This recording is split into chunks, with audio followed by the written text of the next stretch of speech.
7th question मेरे ख्याल से हो गया था, 6 और मैंने एक क्वेश्चन और छुड़वाया था, 5th और 6th छुड़वाया था, 7th मैंने करा दिया था, ठीक बात। हाँ जी सर। 8th हो गया था, 8th नहीं हुआ था नहीं शायद। सर। हाँ 8th क्वेश्चन नहीं देखेंगे, सर। अब 8th क्वेश्चन कॉपी कर रहे हैं और काम कर रहे हैं इस पे।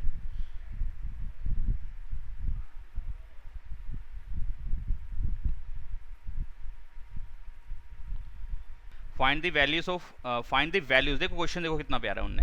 फाइंड द वैल्यूज, यानी कि एक वैल्यू नहीं है, ज़्यादा वैल्यूज भी हो सकती हैं। चलो हो सकता है कि उससे मिस प्रिंटिंग हो गई हो, है ना, हो सकता है कि एक वैल्यू की जगह वैल्यूज लिख दिया हो, लेकिन ऐसा होता है कि वैल्यूज होती हैं, ठीक है। तो यहाँ पे एक नहीं है, यहाँ पे ज़्यादा वैल्यूज ही आएंगी, देखते हैं कैलकुलेशन करके आपको दिखाते भी हैं। तो यहाँ कह रहे हैं वो कि find the values of Y, Y की वैल्यूज निकालो, for which the distance between the points P and Q is 10 units, ठीक है। पी और क्यू का जो डिस्टेंस है, पी और क्यू पॉइंट का जो डिस्टेंस है वो 10 यूनिट्स है, ये हमारे को दे रखा है। तो सिंपल है, कोई ज़्यादा दिक्कत वाली बात नहीं है।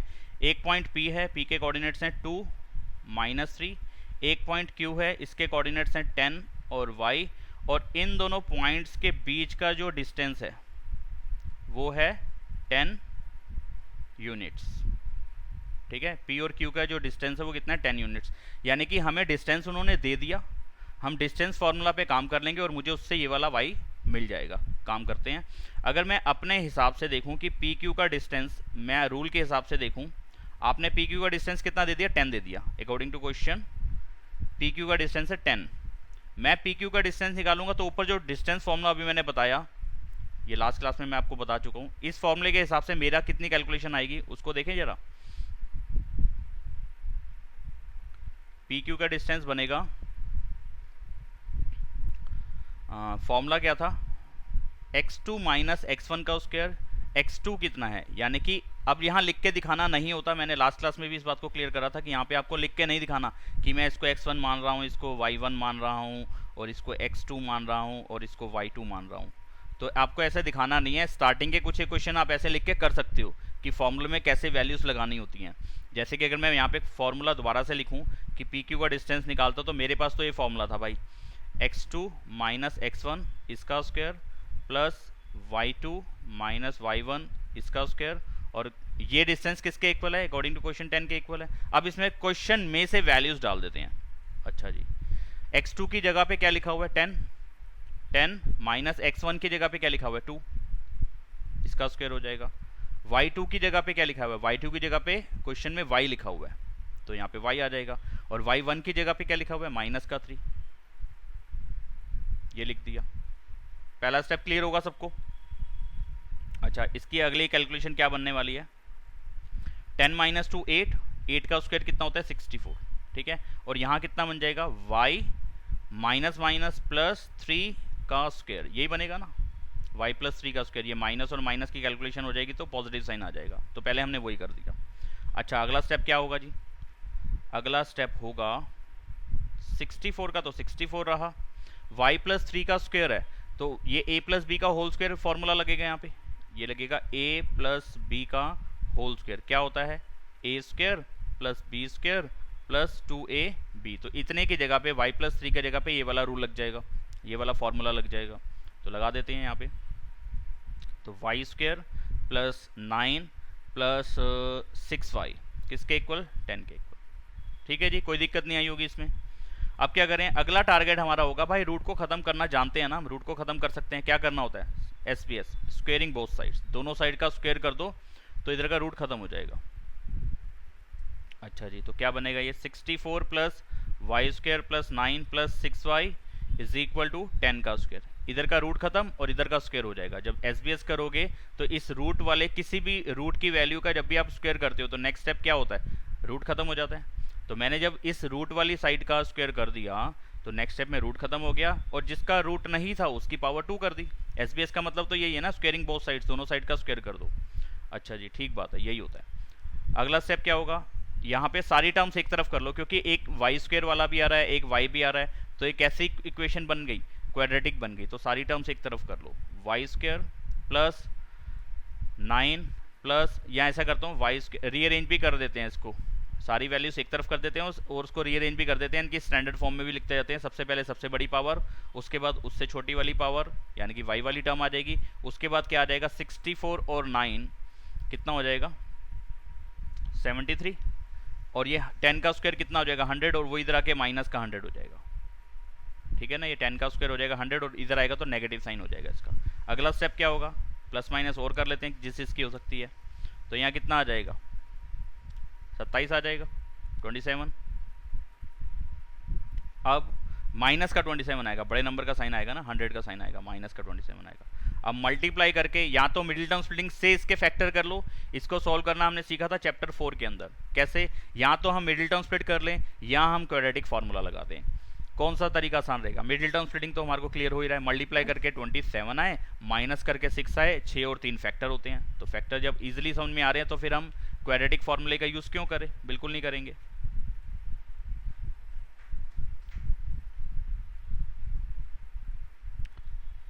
y प्लस 9 माइनस का 3 कॉमन आया, y प्लस 9 ब्रैकेट क्या बन गया, एक ब्रैकेट बन गया y प्लस 9 और एक ब्रैकेट क्या बन गया y माइनस 3।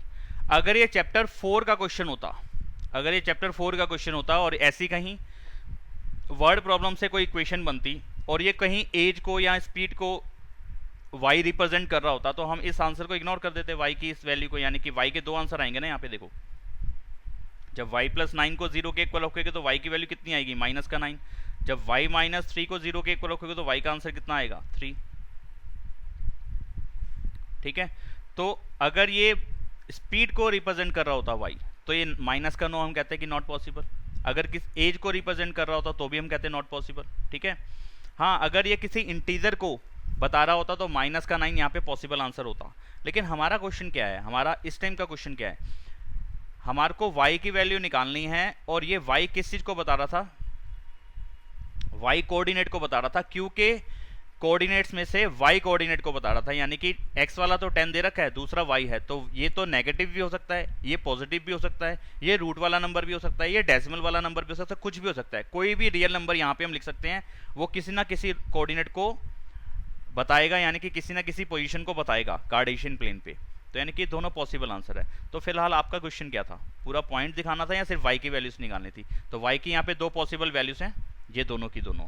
तो इसका मतलब अलग से क्या लिखना अब इसको, तो therefore y is equal to इतना। तो y 9 भी हो सकता है और y माइनस का 9 भी हो सकता है और y 3 भी हो सकता है। तो y के दो पॉसिबल आंसर आ गए, माइनस का 9 एंड 3।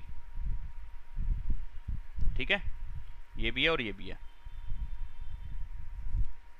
और लगाना चाहिए यहाँ पे, या तो ये या तो ये, हाँ एक साथ दोनों तो हैपन नहीं हो सकते। यानी कि जो कोऑर्डिनेट q के बन रहे थे वो ऐसे लिखा हुआ था 10 ही था ना, हाँ 10 y 10 y।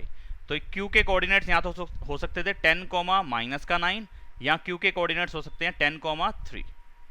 ठीक है, तो यानी कि दोनों y की दोनों वैल्यूज एक साथ नहीं लगा सकते, कोई सी एक लगा दो, या तो माइनस का 9 लगा दो या फिर 3 लगा दो, और ये दोनों पॉसिबल आंसर है।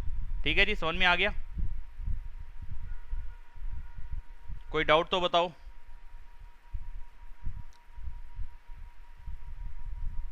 बताओ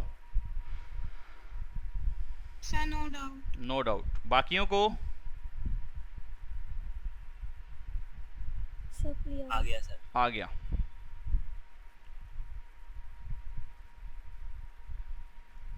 अगले क्वेश्चन को कॉपी करते हैं।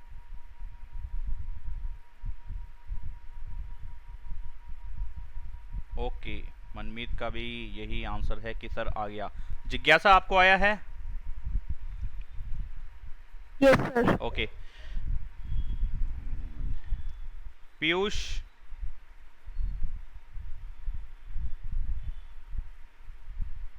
आ गया सर। अच्छा, 9th क्वेश्चन कॉपी कर रहे हैं।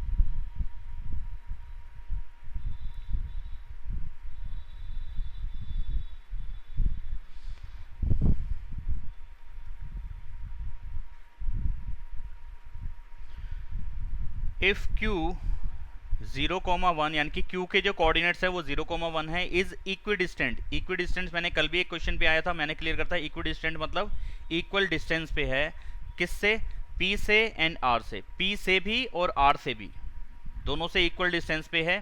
Find the values of x यहाँ पे भी x की वैल्यूज की बात कर रहा है। अगर हम इस वर्ड को इग्नोर करते यानी कि वैल्यू ही पढ़ लेते तो अपने आप मेरे को आंसर दे देता। यहाँ पे मैंने ये थोड़ा ना कि वैल्यूज पढ़ लिया था तो मैंने जबरदस्ती दो आंसर निकालने की कोशिश करी, नहीं, कैलकुलेशन ने अपने आप दिए दो आंसर। मैंने तो सिर्फ क्या करा, सिंपल जैसे रूल था उसी के हिसाब से वैल्यूज लगाई, कैलकुलेशन स्टार्ट कर दी। अगला यहाँ पे रूट खत्म करना था, एसबीएस करना था, मैं तो सिंपल कैलकुलेशन करता जा रहा था। आखिर में पता चला यार ये तो क्वाड्रेटिक बन गई तो फिर मेरे दो ब्रैकेट्स बन गए, यानी कि दो वैल्यूज आ गई, दो जीरोस आ गए, दो रूट्स आ गए। ये दोनों रूट्स वाई को रिप्रेजेंट कर रहे हैं यहाँ पे, यानी कि वाई की अपने आप दो वैल्यूज आई। उसके लिखने से मैंने उसके लिखे हुए पे काम नहीं करा कि उसने कहा था वैल्यूज आनी है तो इसलिए एक से ज्यादा आंसर लाने थे तो जबरदस्ती हमने कोई दो आंसर लाने की कोशिश करी, नहीं, कैलकुलेशन ने अपने आप दिए यार, मेरे को सोचना नहीं है। अगर मैं गलत भी पढ़ लूंगा, वैल्यूज की जगह वैल्यू भी पढ़ लूंगा तो कोई दिक्कत नहीं है, कोई दिक्कत नहीं है, अपने आप आंसर सही आने वाला है। फिर कहता है also find the distance Q R and P R, P R और क्यू आर का डिस्टेंस भी निकालो।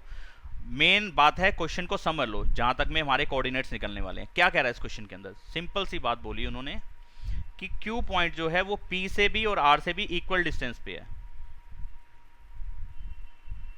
ठीक है, दोनों से इक्वल डिस्टेंस पे है। तो अगर मैं छोटा सा रफ डायग्राम अपने आप को समझाने के लिए बनाऊं, जरूरी नहीं है डायग्राम बनाना, कोई जरूरी नहीं है, कार्टेशियन प्लेन पे एग्जैक्ट लोकेशन एग्जैक्ट पोजीशन उनकी दिखाने की जरूरत नहीं है पॉइंट्स की। आप डायरेक्टली देखो क्यू पॉइंट जो है वो है हमारे पास 0,1, पी पॉइंट जो है वो 5,-3, आर पॉइंट जो है x,6 है। अब इन्होंने बोला है कि जो क्यू का डिस्टेंस है पी से और क्यू का डिस्टेंस जो है आर से वो दोनों इक्वल है, यानी कि यहाँ से यहाँ का डिस्टेंस और यहाँ से यहाँ का। अब वो तो खैर लंबा लग रहा है आपको कि क्यू आर तो ज़्यादा डिस्टेंस दिखा रहा है, लेकिन क्वेश्चन के हिसाब से वो दोनों इक्वल है, ठीक है, अकॉर्डिंग टू क्वेश्चन। यानी कि क्यू को समझ लो आप इधर बना दिया मैंने, ये पी हो गया, ये आर हो गया, तो यानी कि ये डिस्टेंस और ये डिस्टेंस ये दोनों इक्वल हैं क्वेश्चन के हिसाब से। तो इस पर कैसे काम करें, डिस्टेंस फॉर्मूला लगा दो, डायरेक्टली जैसा कह रहे हो वैसा कर देंगे हम। तो अकॉर्डिंग टू क्वेश्चन Q और P का डिस्टेंस, Q और R का डिस्टेंस इक्वल है, ठीक है जी, हाँ जी क्लियर है। बस डिस्टेंस फॉर्मूला लगाओ और बढ़ चलो आगे। डिस्टेंस फॉर्मूला मैं लिख नहीं रहा, वैल्यूज डालता हूँ। पहले मैं Q और P के कोऑर्डिनेट्स पे काम कर रहा हूँ, Q और P को ही देखूंगा, एक को x1 y1 मान रहा हूँ, एक को x2 y2 मान रहा हूँ, यानी कि Q वाले पॉइंट्स को x1 y1 ही मान रहा हूँ दोनों बार, ठीक है। तो क्या करेंगे 5 - 0, जब मैं x2 माइनस x1 करूंगा यानी कि 5 में से 0 को माइनस करूंगा, इसका स्क्वायर लिख दूंगा। दूसरी बार क्या करूंगा -3 में से -1 कर दूंगा, यानी कि y2 की जगह पे है -3 और y1 की जगह पे क्या है 1, ठीक है जी। लेकिन फॉर्मूले के हिसाब से माइनस आना था इसलिए माइनस लगा दिया, इसका स्क्वायर, ठीक है। दूसरी तरफ क्यू आर का डिस्टेंस निकाल लेते हैं। आर को अब मैं x2 y2 मान रहा हूँ और q को पहले के जैसे x1 y1 ही मान रहा हूँ, तो यानी कि यहाँ क्या हो जाएगा x - 0 इसका स्क्वायर और दूसरी बार 6 - 1 का स्क्वायर, ठीक है। अब दोनों ही तरफ स्क्वायर रूट आ रहा है, तो एक भी तरफ रूट आ रहा हो तो मेरे को एसबीएस करना है, दोनों तरफ आ रहा है तो भी मुझे एसबीएस ही करना है। तो नेक्स्ट स्टेप है एसबीएस, स्क्वेयरिंग बोथ साइड्स। तो नेक्स्ट स्टेप में जब स्क्वेयरिंग करूंगा तो रूट वाले के तो रूट खत्म हो जाएंगे और बिना रूट वाले का स्क्वायर हो जाता है। यहाँ पे क्या हो रहा है, दोनों तरफ रूट आ रहा है तो दोनों के रूट खत्म हो जाएंगे। तो क्या बचेगा अगले स्टेप में 5 - 0 5 का स्क्वायर बचेगा, -3 - 1 कितना आ जाएगा -4 इसका स्क्वायर बचेगा। इस साइड पे क्या बचेगा x - 0 x ही आएगा तो x का स्क्वायर बचेगा और प्लस के बाद 6 - 1 होता है 5 का स्क्वायर बचेगा। ये बचेगा ना, जो रूट थे वो तो खत्म हो गए एसबीएस की वजह से। जब हमने रूट वाले नंबर की भी पावर कर दी 2 तो नेक्स्ट स्टेप में हो गया रूट खत्म, समाप्त। ओके 5 का स्क्वायर 25, 4 का स्क्वायर 16, x का स्क्वायर x² और 5 का स्क्वायर 25, ठीक है जी।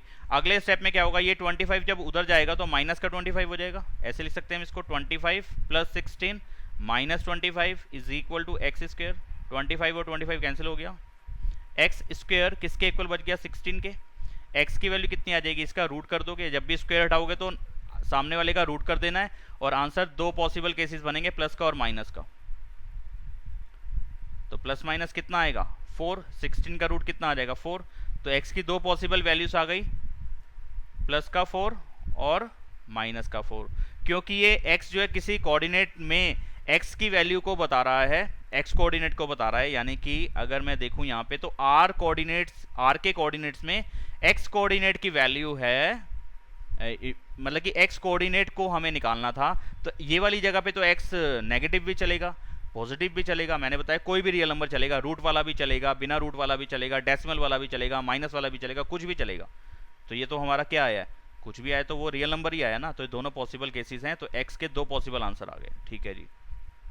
इसके बाद यहाँ तक आपने नहीं छोड़ा, आपने कहा पहले तो कि भाई एक्स की वैल्यूज़ भी निकालो, हमने निकाल दी, एक्स की वैल्यूज़ निकालो। फिर उसके बाद उन्होंने कहा कि भाई और क्या चीज़ फाइंड करो, फाइंड ये भी करो कि इसका डिस्टेंस भी निकालो, इसका डिस्टेंस भी निकालो, क्यू आर का डिस्टेंस भी निकालो, पी आर का डिस्टेंस भी निकालो। अच्छा जी, पहले हम निकाल लेते हैं क्यू आर का डिस्टेंस। तो अगर आप देखें जरा ध्यान से, क्यू आर का डिस्टेंस मैंने अभी ऊपर सॉल्व करा था, यहाँ पे रूट के अंदर ये आ रहा था, रूट के अंदर x माइनस 0 का स्क्वायर प्लस 6 माइनस 1 का स्क्वायर। ठीक है, तो अगले स्टेप में बन गया था एक्स स्क्वायर प्लस 5 स्क्वायर, यानी कि यही बनेगा ना, रूट के अंदर x का स्क्वायर प्लस 5 का स्क्वायर, यही कैलकुलेशन बनेगी ना रूट के अंदर। हाँ, तो यही बनेगी। x की वैल्यू क्या क्या लगा सकते हैं, x प्लस 4 भी लगा सकते हो, माइनस 4 भी लगा सकते हो। अगर प्लस 4 लगाओगे तो इसका स्क्वायर करोगे, माइनस 4 लगाओगे तो भी इसका स्क्वायर करोगे, और प्लस माइनस 4 लगाने से दो अलग आंसर नहीं आने वाले, क्योंकि स्क्वायर कर रहे हैं आप उसका। प्लस 4 का स्क्वायर भी 16 आएगा, माइनस के 4 का स्क्वायर भी प्लस का ही 16 आएगा, तो उससे मेरे दो आंसर नहीं आने वाले। अब आप प्लस का 4 लगा के कर लो, माइनस का 4 लगा के कर लो, या दोनों का एक साथ दिखा दो। प्लस का 4 लगाओगे या माइनस का 4 लगाओगे, दोनों ही केसेस में आपका 16 बनने वाला है। 16 और 25 प्लस करो तो कितना होता है यार, 6 और 5 11, 2 और 1 3 और 1 4, 41, रूट का 41, और ये प्राइम नंबर है, इसका आगे कुछ होगा नहीं, तो क्यू आर की वैल्यू आ गई रूट में 41। क्यू आर डिस्टेंस कितना आ गया, रूट 41। ओके, एक तो क्यू आर निकालना था, दूसरा निकालना था पी आर। पी आर ये वाला नहीं निकला हुआ, पी आर अब मुझे निकालना पड़ेगा, तो देखते हैं क्या होता है।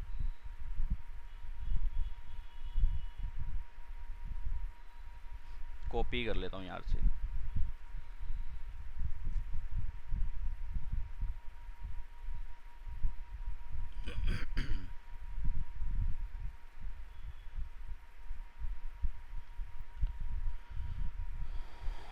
ओके, तो वही अगर मैं पी आर का डिस्टेंस निकालूं, अभी वैल्यू ना लगाऊं 4 या -4, तो क्या होने वाला है देखो।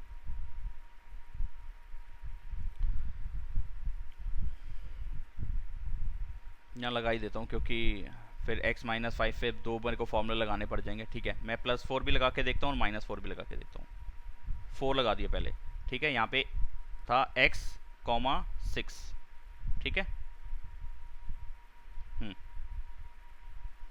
तो इस x की जगह पे दो वैल्यूज लगानी है, पहले प्लस का 4 लगाता हूँ। अब आप कहोगे सर इससे पहले वाले में फ़र्क क्यों नहीं पड़ा था आंसर में। आपको क्लियर हो रही है ना ये बात कि x का स्क्वायर हो रहा था, प्लस का 4 लगाऊंगा, 4 का स्क्वायर करूंगा तो भी 16 आएगा, और माइनस का 4 लगाऊंगा, इसका स्क्वायर करूंगा तो भी 16 आएगा। तो दो मेरे अलग अलग आंसर नहीं आएंगे, प्लस का 4 लगाने पे भी सेम आंसर, माइनस का 4 लगाने पे भी यही आंसर आएगा। क्योंकि साइड में ना, पता है क्यों आ रहा था ऐसा, ये क्योंकि ये वाली वैल्यू 0 थी, इस वजह से ऐसा हुआ। यहाँ पे देखना क्या होता है, करके देख लेते हैं एक बार कैलकुलेशन। तो करते हैं 5 - 4 इसका स्क्वायर, और -3 - 6 इसका स्क्वायर। इस टाइम पे मैंने p के कोऑर्डिनेट्स को x2 और y2 मान लिया, और इसके कोऑर्डिनेट को x1 और y1 मान लिया। मेरी मर्जी है ना, उससे फ़र्क नहीं पड़ता, आपको मालूम है, लास्ट क्लास में इस बात को हमने समझ लिया था। किसी को भी x1 y1 मान लो और किसी को भी x2 y2 मान लो, आपकी अपनी चॉइस है। जरूरी नहीं है कि पहले वाले को ही x1 y1 मानना है, दूसरे वाले को x2 y2 मानना है, ये ज़रूरी नहीं होगा। तो चलिए करते हैं कैलकुलेशन। यहाँ पे मैंने क्या लगाया, x की जगह पे +4 लगाया। 5 - 4 1 आएगा, 1 का स्क्वायर 1 ही आ जाएगा, -3 और माइनस का 6 कितना आ जाएगा, माइनस का 9, और माइनस के 9 का स्क्वायर प्लस का 81 आएगा, तो ये आएगा रूट में 82। और रूट 82 को अगर मैं सॉल्व करूँ, यानी कि solve in the sense prime factor करूँ, नहीं हो रहा ना कुछ भी, यानी कि दो फैक्टर बने 4 और 41, दो प्राइम फैक्टर बने 2 और 41। अब इसमें से 41 तो प्राइम नंबर है, यानी कि पेयर कुछ भी नहीं बनने वाला, बाहर कुछ भी नहीं आने वाला, तो रूट 82 का रूट 82 ही लिखा रहने दो। अच्छा जी, अब मैं पी आर का डिस्टेंस निकाल रहा हूँ। इस टाइम पे मैं क्या कर रहा हूँ, इसको जो आर की वैल्यू है, यानी कि आर कोऑर्डिनेट जो है, इस टाइम 4 की जगह पे -4 लगा रहा हूँ, क्योंकि दो केसेस थे ना, 4 भी लगा सकता था और -4 भी। तो 4 से तो ये डिस्टेंस बना, -4 से क्या होगा, अब मैं इसको इसी कलर से कर देता हूँ। ये डिस्टेंस पी आर का फिर से निकाल रहा हूँ, तो कितना हो जाएगा जी 5 माइनस -4 इसका स्क्वायर और -3 -6 इसका स्क्वायर। कैलकुलेशन में फ़र्क पड़ने वाला है यहाँ पे। यहाँ क्या होगा 5 माइनस -4 क्या हो जाएगा 5 + 4 और ये कितना आएगा माइनस का 3 माइनस का 6 माइनस का 9 इसका स्क्वायर। ये अगले स्टेप में कर ही देता हूँ स्क्वायर। 4 और 5 और 4 9, 9 का स्क्वायर 81, ऐसे यहाँ पे 9 का स्क्वायर 81। अच्छा जी, इसका क्या मतलब बन गया, इसका मतलब बन गया 2 × 81, ये मतलब बन गया इसका रूट के अंदर, ठीक है। और 81 के फैक्टर करें तो कितना हो जाएगा जी,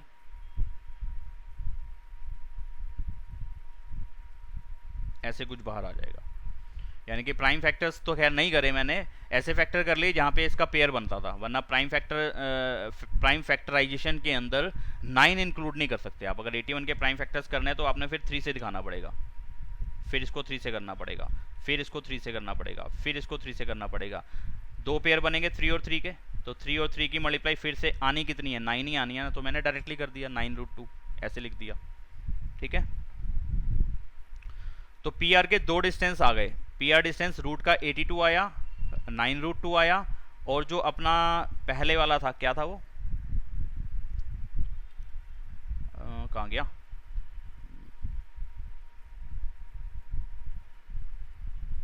क्यू आर का डिस्टेंस √41 आया, ठीक है। तो एक आंसर में ये रहेगा क्यू आर √41, क्यू आर का डिस्टेंस आएगा √41। पी आर के 2 डिस्टेंस आएंगे, पी आर का डिस्टेंस यहाँ तो होगा 82 और यहाँ होगा 9√2, और एक था x की वैल्यूज +-4। तो आंसर चेक कर लेते हैं एक बार।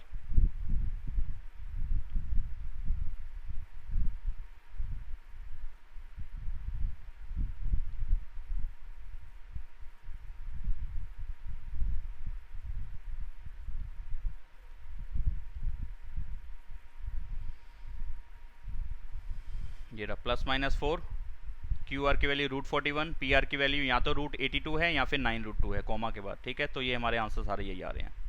क्लियर हुआ?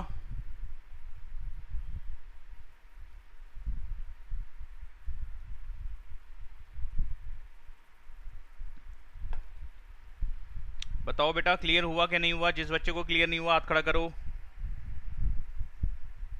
सिर्फ कैलकुलेशन करनी थी और कुछ नहीं था इस क्वेश्चन के अंदर। आवाज़ नहीं आ रही बेटा। रौनक, भारती, आप कुछ बोल रहे हो लेकिन मेरे पास आवाज़ नहीं आ रही। मेरे को ये पता चल रहा है कि आप अनम्यूट हो रहे हो लेकिन आवाज़ नहीं आ रही। बेटा क्लियर है? बता दो मेरे को, जिसको समझ में आया हाथ खड़ा कर दो, पता तो चले बच्चे क्लास में बैठे हैं, मौजूद हैं, नहीं हैं। चलो ठीक है जी, क्लियर है। Okay okay okay. अगले प्रश्न की ओर, 10वें प्रश्न की ओर, 10th क्वेश्चन।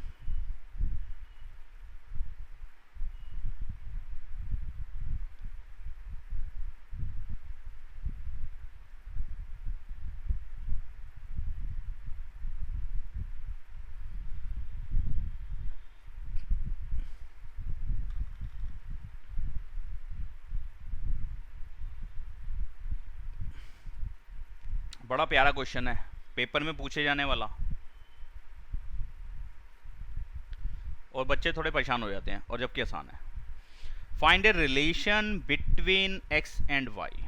एक्स और वाई के बीच में रिलेशन बता दो such that point X Y, एक पॉइंट है यानी कि कोई भी एक पॉइंट है, उसके कोऑर्डिनेट एक्स और वाई दिखा दिए इसने, इज इक्वी डिस्टेंस, वही वाला पंगा, सेम पुराने क्वेश्चन जो अभी हमने 2-3 करे। इक्वी डिस्टेंस मतलब equal distance from the points, इससे और इससे दो पॉइंट्स कोऑर्डिनेट्स दे रखे हैं, एक के कोऑर्डिनेट एक्स और वाई की फॉर्म में दे दिए। वो कहता है ऐसे में अगर ये इक्वी डिस्टेंट हो दोनों पॉइंट से, एक्स वाई वाला पॉइंट, तो ऐसे में एक्स और वाई के बीच में क्या रिलेशन होगा। और एक्स और वाई के बीच में रिलेशन कहने का मतलब है कि कितने एक्स कितने वाई बन जाएंगे, यानी कि हो सकता है एक्स बन जाए 4y - 7, तो एक्स की वैल्यू ये बनी, या एक्स की वैल्यू ऐसे कुछ बन जाए, तो ये रिलेशन है। यानी कि कहने का मतलब कि क्या इक्वेशन बनाएंगे, एक्स और वाई मिलके कौन सी इक्वेशन पे काम कर रहे हैं, या मिल बनाएंगे, सीधी सी बात ही है। तो कंफ्यूज नहीं होना, इनके बीच में क्या रिलेशन है। मतलब आप रिलेशन को बहुत सारे तरीके से दिखा सकते हो। या तो एक इक्वेशन दिखा दी या उस इक्वेशन में से x की value in term of y लिख दी, है वो भी एक इक्वेशन ही। अगर मैं लिखूँ ना 2x is equal to 3y plus 7, तो ये भी एक इक्वेशन है। 2x minus 3y is equal to 7, वही सेम इक्वेशन है। इसको मैंने ऐसे लिख दिया, वो भी इक्वेशन है, ये भी इक्वेशन है, सेम इक्वेशन है। x की वैल्यू निकाल के लिख दी 3y प्लस 7 अपॉन में 2, तो ये भी इक्वेशन ही है, वही इक्वेशन है। ऊपर वाली ये जो तीन लिखी हैं ये तीनों एक ही इक्वेशन है, सिर्फ लिखे होने का फर्क है। बाकी कैलकुलेशन और आपको पता है कि इधर उधर शिफ्टिंग ही तो कर रहा हूँ मैं और करके रहा हूँ, तो वो तो आप कर लोगे। तो ये सारा एक ही खेल है, यही है इनका बीच का रिलेशन। तो x और y के बीच में क्या रिलेशन बन रहा है ये हमें बताना है। तो सिंपल सा काम करते हैं कि मैं a के कोऑर्डिनेट्स तो लेट कर लेता हूँ, जो आपने एक्स वाई दिया ना उसको मैं a मान लेता हूँ, और जो 3 6 दिया है उसको मैं b मान लेता हूँ, और जो आपने -3 4 दिया है उसको मैं c मान लेता हूँ। ठीक है, ऐसे मैंने तीन जो आपने कोऑर्डिनेट्स बिना नाम के दिए थे, मैंने उन तीनों बच्चों को नाम दे दिया a b c। ठीक है, अब आपने ये बात भी बोली है कि क्या किससे इक्वल है, इक्विडिस्टेंस कौन है। तो a जो है b से और a जो है c से इक्विडिस्टेंट है, यानी कि a b का डिस्टेंस और a c का डिस्टेंस इक्वल है। According to question a b का डिस्टेंस a c का डिस्टेंस इक्वल है। तो अपने डिस्टेंस फॉर्मूला तो अभी काम करना सीखा उस पर, तो फटाफट करते हैं। थोड़ी कैलकुलेशन इसमें बढ़ने वाली है, थोड़ी सी, ज़्यादा नहीं, देखो आपको समझ में आती है कि नहीं। तो मैं दे रहा हूँ दूसरा कलर, ए बी का डिस्टेंस निकाल रहा हूँ। तो मेरी चॉइस है मैं किसको 1 1 वाले मान रहा हूँ और किसको 2 2 वाले मान रहा हूँ। जब मैं ए और बी का डिस्टेंस निकाल रहा हूँ तो ए वाले जितने जो भी वैल्यूज हैं, ए की जो उनसे भी कोऑर्डिनेट्स हैं उनको x1 और y1 मान के चल रहा हूँ। उस टाइम पे जब b का डिस्टेंस ए बी का डिस्टेंस निकालूंगा तो b को x2 y2 मान लूंगा।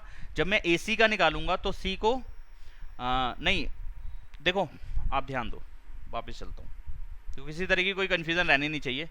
आपको जब मैंने फॉर्मूले की डेरिवेशन कराई थी तो आपको ये लिख के दिखाया था x2 माइनस x1 का square plus y2 minus y1 का स्क्वायर, और इसको ऐसे भी लिख सकते हो x1 माइनस x2 का स्क्वायर और y1 माइनस y2 का स्क्वायर।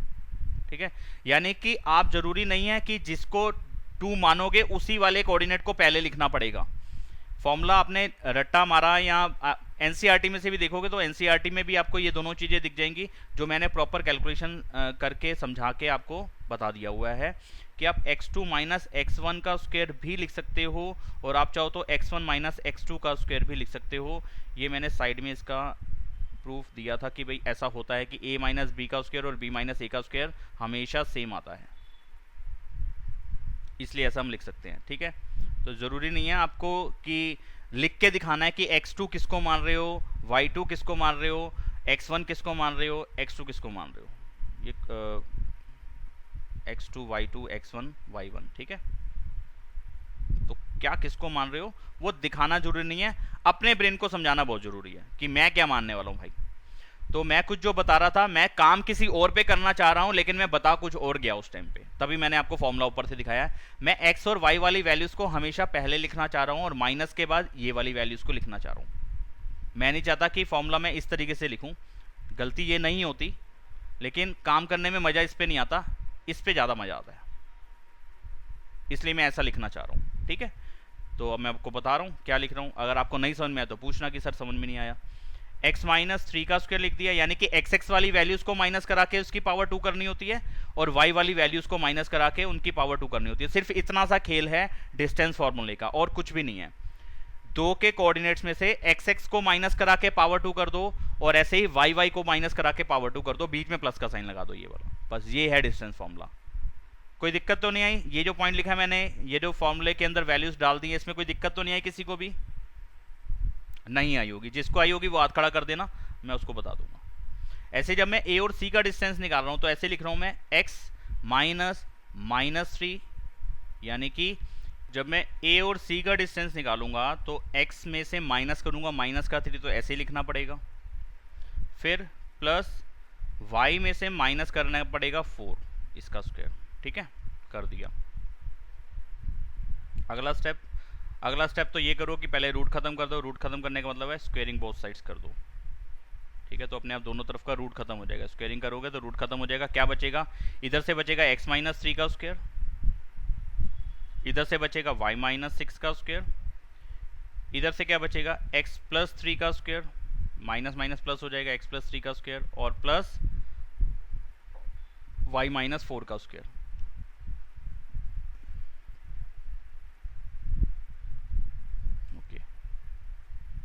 अगर ये माइनस का 3 हो जाता तो ये वाला ब्रैकेट और ये वाला ब्रैकेट मुझे ओपन करने की जरूरत नहीं थी, डायरेक्टली कट जाते ये, ठीक है। लेकिन फिलहाल दोनों के साइन अलग अलग हैं, इसलिए कैलकुलेशन से ही पता चलेगा कि क्या आ रहा है यहाँ पे।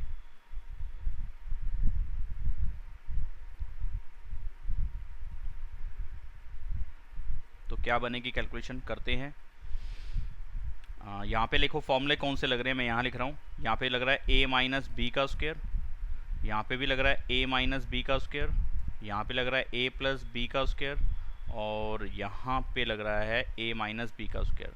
लेकिन हर किसी में a और b अपने ब्रैकेट के हिसाब से हैं। ये मत करना कि a हर पूरे के पूरे क्वेश्चन में सेम है, x हर तरफ ही a है, नहीं। इस तरफ y a है, इस तरफ x a है, इस तरफ y a है, इस तरफ x a है, ठीक है। तो वो मैंने ये मत करना कि a minus B minus B minus B plus B, जो भी लिखा है आपने हर किसी का a और हर किसी का b बराबर है, नहीं।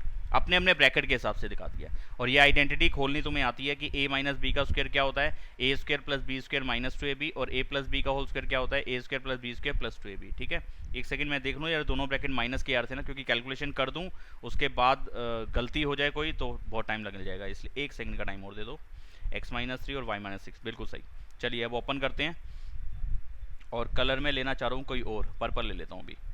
तो अभी किसी की आवाज़ आएगी, सर तिरंगा झंडा बना रहे हो, कोई बात नहीं, हो सकता है बन जाए। x माइनस 3 का स्क्वायर, तो तिरंगा झंडा में वैसे भी पर्पल कलर होता नहीं है, तो x माइनस 3 का स्क्वायर आएगा x का स्क्वायर प्लस 3 का स्क्वायर 9 माइनस 2ab, यानी कि 2 इंटू एक्स इंटू 3, ये बन जाएगा 6x।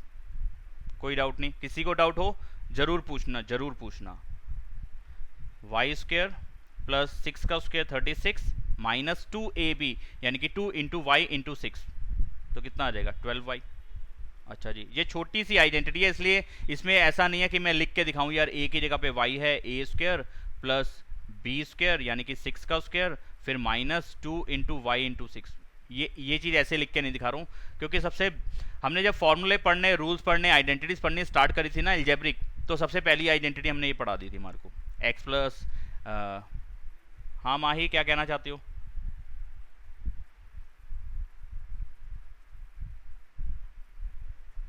कुछ कहना है आपने माही? हाथ खड़ा करा था आपने। चलिए नेक्स्ट ब्रैकेट में x प्लस 3 का स्क्वायर कितना आ जाएगा, x square plus 9 plus 6x। ऐसे यहाँ पे y माइनस 4 का स्क्वायर करोगे तो y square plus 16 minus 8y, ठीक है जी। जो जो आइडेंटिटीज जहाँ जहाँ लगनी चाहिए थी वहाँ लगा दी। अब थोड़ा सा काम ये कर लो, एक तो काम ये होता था कि हम वैल्यूज़ को इधर भेजते थे पहले, फिर देखते थे कौन प्लस का है कौन माइनस का, तो काट देंगे। अब थोड़ा सा इसकी कैलकुलेशन ब्रैकेट यानी कि इक्वल के दोनों साइड पे ही थोड़ा सा करने की कोशिश करते हैं। देखो एक्स स्क्वायर वाई स्क्वायर इधर प्लस में है, एक्स स्क्वायर वाई स्क्वायर इधर प्लस में है इक्वल के बाद। अगर जब ये एक्स स्क्वायर इधर आएगा तो क्या हो जाएगा, माइनस का एक्स स्क्वायर, और ये वाला वाई स्क्वायर जब इधर आएगा तो ये क्या हो जाएगा, माइनस का वाई स्क्वायर। एक्स स्क्वायर इधर प्लस का है, ये वाला जब इधर आएगा तो ये माइनस का हो जाएगा, तो ये कट जाएंगे ना। तो इधर लाए बगैर भी तो मैं काट ही सकता हूँ, जरूरी है कि मैं इधर पहले भेजूँ तब काटूँ। थोड़ा सा टाइम बचा लेते हैं अपना। अगर नहीं समझ में आया तो फिर जरूर कह देना कि सर ये समझ में नहीं आई बात, फिर मैं लिख के भी बता दूंगा।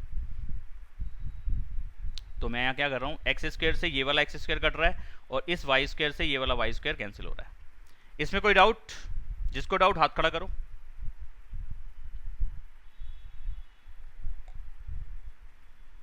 नहीं है डाउट? 9 भी तो कट रहा अरे भाई अभी मैंने एक्स और वाई का बताया, अभी इतना समझ में आया। है। अब ऐसे नंबर पे भी देख लो, प्लस का 9 है, इधर भी प्लस का 9 है, इक्वल के दोनों साइड पे अगर सेम वैल्यूज सेम साइन के साथ हो तो वो कट जाएंगे, क्योंकि जब वो एक इधर भेजेंगे या इधर से उधर भेजेंगे तो उसका साइन चेंज हो जाएगा ना, तो ये 9 भी कट जाएगा। अच्छा और कोई नंबर भी देख लो करता है, 6x और 6x नहीं कटेगा, इधर माइनस का है इधर प्लस का है, तो इधर एक तरफ भेजोगे तो दोनों साइन सेम हो जाएंगे। तो मैं वही काम कर रहा हूँ, अब सारी की सारी टर्म्स एक तरफ धक्का मार रहे हैं। पहले एक तरफ धक्का मार देते हैं सबको, यानी कि एक तरफ भेज देते हैं, धक्का मारने का मतलब एक तरफ भेज देते हैं। हाँ धक्का मत मार देना अपनी कॉपी को। माइनस का 6x इधर ही है, प्लस का 36 इधर ही है, माइनस का 12y इधर ही है, उठा के दूसरी साइड से इधर लेके आओ। ये प्लस का 6x इधर आएगा, माइनस का 6x हो गया, प्लस का 16 इधर आया, माइनस का 16 हो गया, माइनस का 8y इधर आया, प्लस का 8y हो गया, इक्वल में 0। अच्छा जी अब जरा प्लस माइनस भी कर लो, 6x और 6x माइनस का 12x, माइनस का 12y और प्लस का 8y कितना हो जाएगा, 12 में से 8 गए 4, माइनस का 4y, ठीक है। और 36 प्लस का और माइनस का 16, इन दोनों को माइनस करेंगे, प्लस का 20 आ जाएगा। इन सारे नंबर में से कोई वैल्यू कॉमन है भाई, एक्स वाई में तो कुछ कॉमन नहीं आने वाला, लेकिन नंबर कॉमन आ जाएगा, ठीक है। तो नंबर क्या है जो तीनों को डिवाइड कर सके, 4 एक ऐसा नंबर है जो तीनों को डिवाइड कर सकता है, यानी कि 4 मैंने कॉमन ले लिया, तो कितना आ गया माइनस का 3y, यहाँ पे आ गया माइनस का 1y, यहाँ कितना आ जाएगा 4 के टेबल में 20 को आता है 5 पे, क्योंकि 4 के साथ कोई एक्स वाई माइनस का 3x आएगा। कहाँ पे बेटा, हाँ यहाँ पे 3x आएगा, हाँ हाँ x आएगा, बिल्कुल सही 3x आएगा, x वाली टर्म थी तो y क्यों हो जाएगी। तो ये जो 4 है नेक्स्ट स्टेप में क्या होगा, ये 0 के साथ गया और ख़त्म हो गया, ऐसे कह सकते हैं ना, अभी चल जाएगा काम इतने में, ठीक है। तो नेक्स्ट स्टेप में क्या बचा मेरे पास, माइनस का 3x माइनस का 1y प्लस का 5 इक्वल में 0, ठीक है। अब किसी एक को एक साइड पे भेज दो, ये रिलेशन है x और y का आपस में, ये हो गया, ये इक्वेशन बन चुकी है। अगर आपको ये वाले साइन परेशान कर रहे हैं कि माइनस का xy नहीं चाहिए, तो माइनस का साइन कॉमन ले लो, इसमें से माइनस का साइन कॉमन ले लो, तो ये हो जाएगा 3x प्लस का y प्लस का माइनस का 5 इक्वल में 0। तो यानी कि इसमें से मैंने क्या करा, माइनस कॉमन ले लिया। माइनस कॉमन लेने का मतलब है कि आप सारे साइन चेंज कर दो, प्लस का माइनस कर दो, माइनस का प्लस कर दो, ये माइनस का साइन कॉमन लेना होता है, तो इसमें ये हो गया। अगर आप चाहते हो कोई और तरीके से, ये रिलेशन है x और y का, इसको चाहते हो तो ऐसे लिख सकते हैं कि 3x किसके इक्वल है, 5 उधर जाएगा तो प्लस का हो जाएगा और y उधर जाएगा तो माइनस का हो जाएगा, यानी कि 3x is equal to 5 minus y। ये x और y के बीच का रिलेशन है कि x का 3 टाइम्स किसके इक्वल है, 5 में से y को माइनस कर दो, उसके इक्वल है। y की वैल्यू को माइनस कर दो 5 में से, तो x का 3 टाइम्स बन जाएगा। ये उनका आपस में रिलेशन है। आप ये लिख के आओगे तो भी आपका फुल मार्क्स मिलेंगे, आप ये लिख के आओगे तो भी आपको फुल मार्क्स मिलेंगे, आपकी चॉइस है। पीछे से आंसर देख लो क्या है, उन्होंने क्या दिया हुआ है,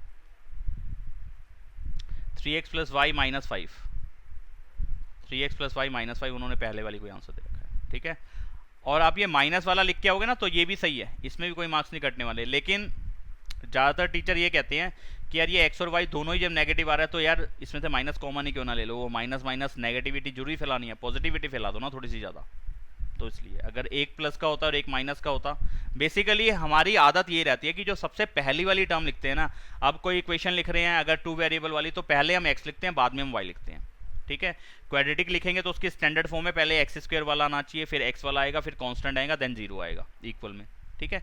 तो जो पहले लिखा जाता है वो पॉजिटिव दिखाना होता है, मेन ये आदत में है, जरूरी नहीं है, जबरदस्ती नहीं है कि दिखाना ही पड़ेगा, नहीं, दिखने में सही लगता है और थोड़ा सा प्लस के साइन पे थोड़ा सा हमारा मानसिक शांति मिलती है, हमें अच्छा लगता है, बस और कोई वजह नहीं है।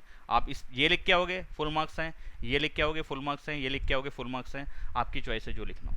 मैंने समझा दिया कि पहली वैल्यू को पॉजिटिव करने की कोशिश करो, तो उसमें अपने आप क्या करेंगे आप, माइनस का 3x, मुझे माइनस का साइन खत्म करना है। जब माइनस के साइन को खत्म करना है इसका मतलब है या तो माइनस के साइन से मल्टीप्लाई करा दो बोथ साइड्स को, या फिर माइनस कॉमन ले लो, एक ही बात है, यानी कि माइनस छीन लो। माइनस छीनोगे तो सबके साइन चेंज हो जाएंगे, और वो माइनस कहाँ जाएगा, क्योंकि इक्वल के बाद 0 था इसलिए उस माइनस के साइन से कोई फर्क नहीं पड़ेगा।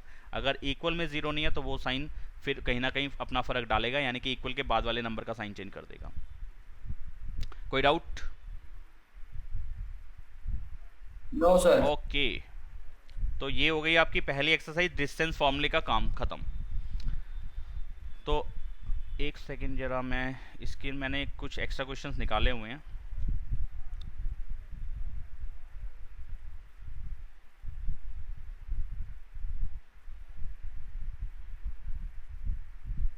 देखता हूँ जो आपके चैप्टर 1 से रिलेटेड होंगे वही देने की कोशिश करता हूँ आपको। बहुत मुश्किल हो जाएगा ऐसे, नहीं अभी तो चैप्टर उसके कुछ क्वेश्चंस रह गए ना, अभी तो हाँ रह गए अभी तो।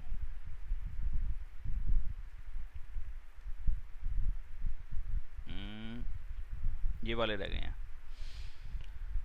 तो यहाँ पे क्या कह रहा है, in a classroom 4 friends are seated in the points A B C and D. A B और सी और डी पॉइंट्स पे बैठे हुए हैं बच्चे, एक क्लासरूम है, इस जगह पे बच्चे बैठे हुए हैं। अच्छा जी, एज शोन इन फिगर 7.8, ठीक है जी। फिर वो कहते हैं आगे, Champa and Chameli walk in to the class and after observing for a few minutes Champa asked Chameli, don't you think A B C D is a square. तो यानी कि कौन सी चंपा थी, Champa and Chameli walk in to the class, नहीं वो ठीक है, कोई चंपा है कोई चमेली, इसमें से नहीं बताया कौन है। उन्होंने ये कहा कि चंपा चमेली को कहती है कि भाई तुम्हें नहीं लगता कि ये एक स्क्वायर है। कैसे पता लगाएं कि ये स्क्वायर है या नहीं है, तो हमें स्क्वायर की प्रॉपर्टीज मालूम होनी चाहिए, तो मैं वो सारी प्रॉपर्टीज लिखवा रहा हूँ।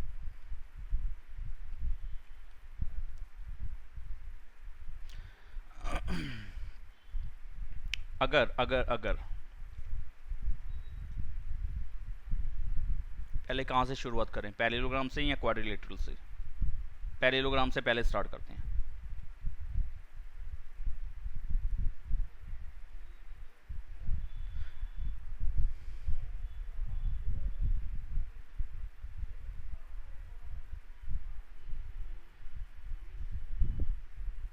तो मैं टूल्स का यूज़ कर सकता हूँ ना।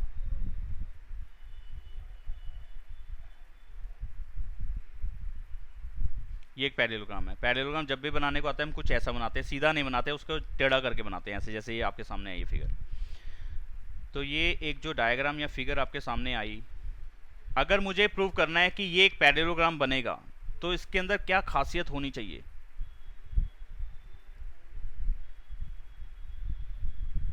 तो हम इसको कैसे प्रूव कर सकेंगे कि ये, अगर मानो इसके भी कोऑर्डिनेट्स हैं हमारे पास, ए के भी कोऑर्डिनेट्स हैं, बी के भी कोऑर्डिनेट्स हमारे पास हैं, डी के भी कोऑर्डिनेट्स हमारे पास हैं और सी के भी कोऑर्डिनेट्स हमारे पास हैं, यानी कि दोनों का हर किसी ए बी सी डी का एक्स वाई हमारे पास है। अब सिर्फ हमें ये बताना है कि यार ये पैरेललोग्राम है। तो कैसे बताएं, क्या करना चाहिए? ये हमने 9th में एक चैप्टर पूरा पढ़ा था क्वाड्रिलेटरल्स, उसमें सारी प्रॉपर्टीज हमारे को बता दी गई थी। अगर याद हो तो बताओ मेरे को।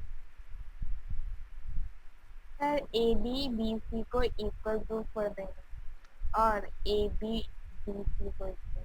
हाँ, यानी कि पैरेललोग्राम की मेन प्रॉपर्टीज में से देखो, अभी पूरा चैप्टर जब तक नहीं पढ़ा देता तब तक मैं इसके शॉर्टकट पे नहीं आ पाऊंगा कि भाई ये चीज़ भी करके तुम पैरेललोग्राम बना सकते हो। तुम अभी बिल्कुल जो चीज़ बता रहा हूँ आप उसी को ध्यान में रखना और उसी पे ही काम करना।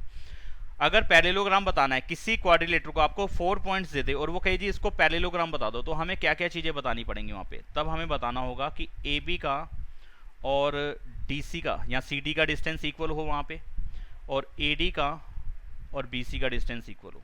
अगर अपोजिट साइड्स इक्वल हों तो वो क्या बन जाता है? पैरेललोग्राम बन जाता है। अगर मैं किसी भी क्वाड्रिलेटरल के अंदर ये बता पाऊँ कि आमने, यानी कि 4 साइड्स निकाली मैंने, 4 साइड्स निकाली, उसकी चारों के डिस्टेंस निकाले, 4 साइड्स निकाली मतलब चारों के डिस्टेंस निकाले।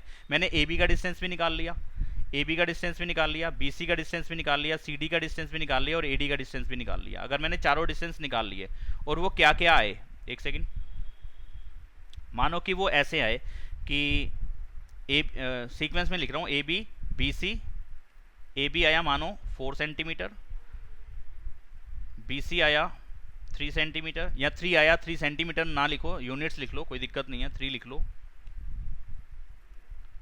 ए B B C, C D आया 4 सेंटीमीटर या 4 यूनिट्स एंड ए डी आया 3 यूनिट्स। तो यहाँ पे जब तुमने चारों डिस्टेंस निकाले और तुमने देखा यार ये 2 4 आ रहे हैं, 2 3 आ रहे हैं, और ये भी ध्यान रखना कि वो आमने सामने की साइड्स हों, एडजेसेंट साइड्स ना हो। एडजेसेंट साइड्स इक्वल हो जाएंगी तो वो काइट बन जाएगी, फिर काइट बन जाएगी, एक अलग शेप है, ना वो स्क्वायर में आएगी, ना वो रोम्बस में आएगी, ना वो पैरेललोग्राम में आएगी, ना वो किसी टाइप का कोई, मतलब कि कोई क्वाड्रिलेटरल तो डेफिनेटली बनेगा लेकिन पैरेललोग्राम किसी टाइप का नहीं बनेगा। वो एक काइट शेप होगी। काइट में एडजेसेंट साइड्स इक्वल होती हैं, ठीक है। तो अब तुम इसको जब तुमने बना लिया, ये तुमने निकाल लिया, ए बी का डिस्टेंस 4 है, सी डी का डिस्टेंस 4 है, बी सी का डिस्टेंस इतना है, ए डी का डिस्टेंस इतना है, तुम वहाँ पे फिगर में लगा के देखो जरा कितना आएगा, 4 3 4 3, यही आएगा ना। अब इसमें क्या हो रहा है, आमने सामने की साइड्स इक्वल आ रही हैं, इसको बोलेंगे हम अपोजिट साइड्स आर इक्वल। अगर आमने सामने की साइड्स इक्वल हैं तो वो पैरेललोग्राम बन गया। तो हमें जब भी किसी क्वाड्रिलेटरल के कोऑर्डिनेट्स हमें दिए हुए हैं और वो कहता है, वो चाहता है कि इसको पैरेललोग्राम प्रूव करो, तो सिर्फ हमें ये केस करना है। अगर ये हो पाता है तो यस वो पैरेललोग्राम है, अदरवाइज वो पैरेललोग्राम नहीं है। आप झूठ बोल रहे हो, आप गलत बोल रहे हो, हम नहीं कर पाएंगे इसको, ये है ही नहीं, ठीक है। एक बात समझ में आई कि नहीं आई?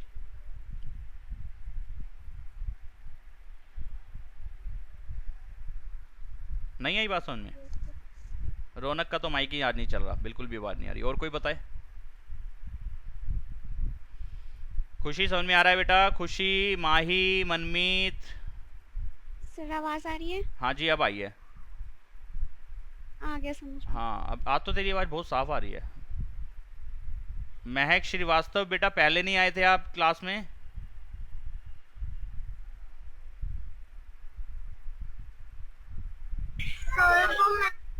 चेक कर रहा था। मैसेज चेक कर लिया करो ना यार, फिर टाइम से चेक कर लिया करो सारे जने मैसेज। इतना प्यारा सा हमारा ग्रुप है, छोटा सा प्यारा सा। तो पैरेललोग्राम जब भी करना है तो हमें ये काम करना होगा। ठीक है जी। अगर मुझे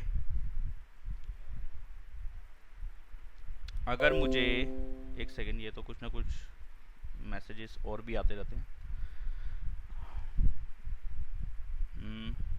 क्या चीज़? अगर मुझे करना है रेक्टेंगल, अगर मुझे प्रूव करना है कि रेक्टेंगल, आपको दे दिया P Q या ABCD पे काम कराता हूँ ताकि आपको ज़्यादा कन्फ्यूज़न ना हो। ये A, उसी के जैसे नाम लिख दिया ABC और D, उसी पोजीशन पे जैसे वहाँ लिखा था ABCD ऐसे यहाँ लिख दिया। अगर वो कहे कि रेक्टेंगल प्रूव करना है, किसी को रेक्टेंगल प्रूव करना है, 4 कोऑर्डिनेट्स दे दिए आपको और कहा कि प्रूव करो भैया ये रेक्टेंगल है, तो क्या करेंगे? सबसे पहले पैरेललोग्राम वाला सारा काम करेंगे, अपोजिट साइड्स आर इक्वल। ठीक है, तो वही चारों डिस्टेंस निकालेंगे, AB का डिस्टेंस, BC का डिस्टेंस, CD का डिस्टेंस, AD का डिस्टेंस, ये चारों डिस्टेंस निकालने हैं। ये जो लिख रहा हूँ ना यहाँ पे, ये सारे डिस्टेंस निकालने हैं। AB का डिस्टेंस निकालना है डिस्टेंस फार्मूला से, CD का डिस्टेंस डिस्टेंस फार्मूला से, AD का भी और BC का भी डिस्टेंस फार्मूला से डिस्टेंस निकालना होगा। अच्छा जी, रेक्टेंगल के लिए भी सेम करना है, आपको चारों डिस्टेंस निकालने हैं। इसके अलावा भी कुछ करना है? हाँ जी करना है, मैं लिख देता हूँ यहाँ पे। सबसे पहले आपको ये बताना होगा कि AB होना चाहिए CD के इक्वल और AD का डिस्टेंस होना चाहिए BC के डिस्टेंस के इक्वल। अगर ये हो रहा है तो रेक्टेंगल ये बन सकता है। ये पैरेललोग्राम बन गया, इस स्टेज पे पैरेललोग्राम बन गया। पैरेललोग्राम को रेक्टेंगल बताना है तो इसमें डायगोनल्स इक्वल और करने पड़ेंगे। ठीक है, तो यानी कि मुझे कौन से डिस्टेंस और निकालने पड़ेंगे, मैं आपको यहाँ पे फिगर के अंदर ही बना के दिखा देता हूँ।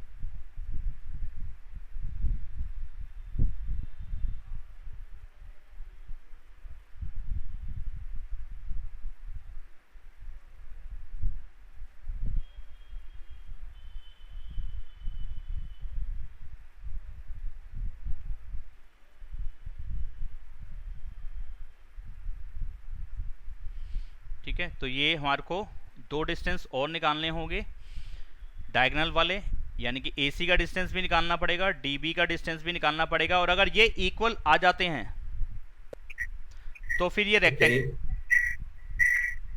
आयुष, ये बेटा ये क्या है, गाने चला दिए तुमने बेटा।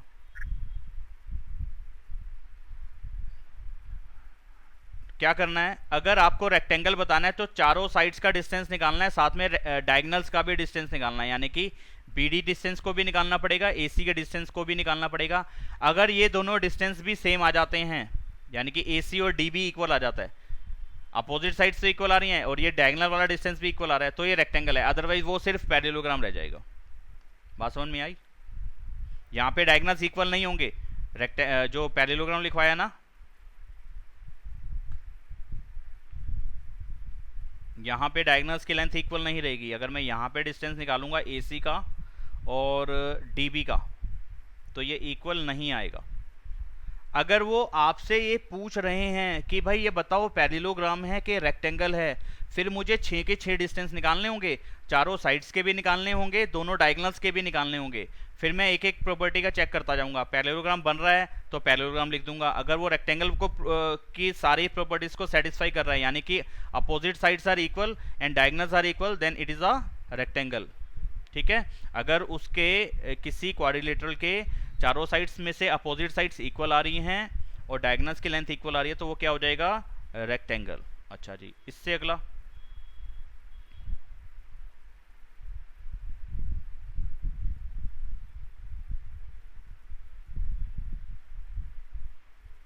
स्क्वायर। अगेन वही ABCD उसी जगह पे, ABC और D। ये ABCD आपको कोऑर्डिनेट्स दिए होंगे। ठीक है, और इस पे क्वेश्चन और भी बनेंगे, अभी मैं फिलहाल यही कह रहा हूँ कि ये सब आपको दिए हुए हैं, चारों कोऑर्डिनेट्स आपको दिए हुए हैं, सिर्फ ये बताना है कि ये स्क्वायर बन रहा है तो कैसे बताओगे। तो आपको यहाँ क्या करना है, अब आपने चारों डिस्टेंस भी निकाल लेने हैं और डायगोनल का डिस्टेंस भी निकाल लेना है। दोनों बातों को सुन लो जरा ध्यान से, जो भी बोल रहा हूँ मैं। तो यहाँ पे जब भी आप ऐसा देखें कि AB, BC, CD और AD, यानी कि चारों साइड्स इक्वल आती हैं, यानी कि ये और ये चारों साइड्स इक्वल आ जाए, ऐसा मैं ऊपर भी मार्क कर देता हूँ। Opposite sides are equal and diagonals are equal. ठीक है, यहाँ पे क्या होगा, सिर्फ अपोजिट साइड्स इक्वल रहेंगी। ठीक है। और यहाँ पे चारों साइड्स इक्वल रहेंगी, ठीक है। स्क्वायर के लिए सिर्फ इतना सफिशिएंट नहीं होगा कि भाई आपने सिर्फ A B B C C D और ए डी को बता दिया, चारों साइड्स इक्वल हो गई तो ये स्क्वायर हो गया, नहीं। आपको उसके बाद डायगोनल्स भी निकालने होंगे, तो मैं यहाँ पे टूल्स का यूज़ कर ही लेता हूँ।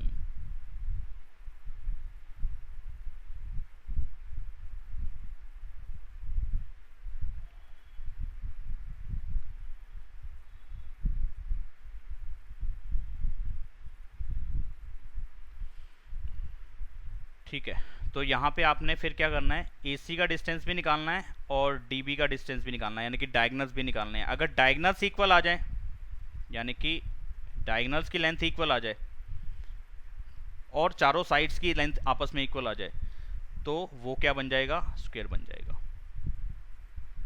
बातें समझ में आ रही हैं कि नहीं आ रही, बता दो मेरे को एक बार।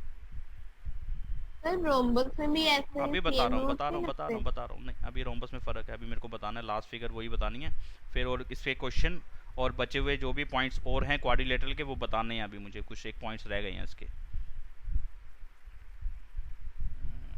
एक सेकेंड।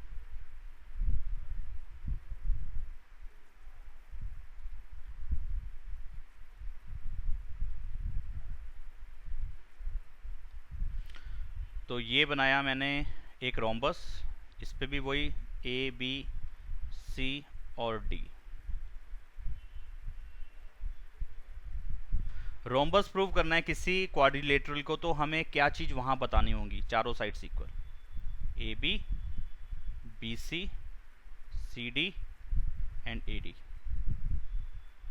चारों साइड्स इक्वल होगी। लेकिन सर आपने सी की जगह डी लिख दिया और डी की एक जगह second, A B B C C D and A D, सही तो लिखा है, ए बी, अच्छा सी और डी, यहाँ पे फिगर के अंदर गलत लिख दिया, ए बी सी डी। तो इस फिगर के हिसाब से ही बता रहा हूँ, अगर मैं यहाँ पे जो अभी मार्किंग करी थी, नेमिंग करी थी, अगर वो गलत कर देता तो फिर पॉइंट्स अपने आप गलत हो जाते वहाँ पे।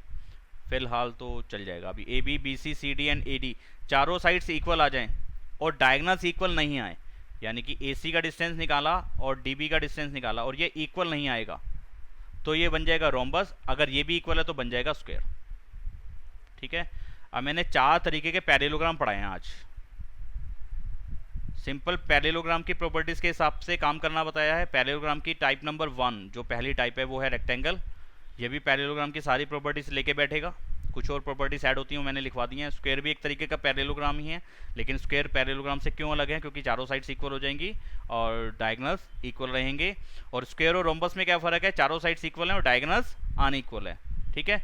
तो चारों का फ़र्क आप अपना थोड़ा सा दिमाग में बिठाओ, नहीं तो अगली क्लास में मैं इसका और दूसरे तरीके से भी क्वेश्चन कब कैसे आएगा और कैसे उसको आपने उस पर काम करना है, ये सारी बातें अगली क्लास में क्लियर करूँगा। Okay okay sir. ठीक है, तो आज बस इतना ही कर रहे हैं, बाकी करेंगे अगली क्लास में। जय राम जी।